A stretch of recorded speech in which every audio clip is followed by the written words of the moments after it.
рӯзи чоршанбеи 29 апрел шабакаҳои иҷтимоии фейсбук ва инстаграми ширкати мета ба нақзи қавонини муҳими корбарӣ аз интернет дар иттиҳоди аврупо айбдор шуданд. танзимгарон тақозо намуданд ки барои пешгирӣ аз дастрасии кӯдакони то 13 сола ба шабакаҳои иҷтимоӣ чораҳои бештар андешида шаванд.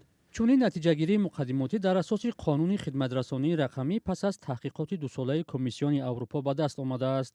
ширкати мета ки аз ин хулосаҳои пешакӣ изҳори норозигӣ кардааст, метавонад ба иттиҳомот посух диҳад ва пеш аз қабули қарори ниҳоии комиссиони аврупо чора андешад. дар сурати риоя накардани қонуни истифода аз интернет, ширкатҳо бояд дар ҳаҷми 6% аз даромади солонаашон дар кишварҳои аврупо ҷарима супоранд. ин иқдоми иттиҳоди аврупо дар пасманзари нигарониҳои афзояндаи ҷаҳонӣ дар бораи таъсири шабакаҳои иҷтимоӣ ба кӯдакон сурат гирифтаву ширкатҳои бузурги технологиро водор мекунад то фаъолтар бошанд ва чораҳои муассиртар андешанд.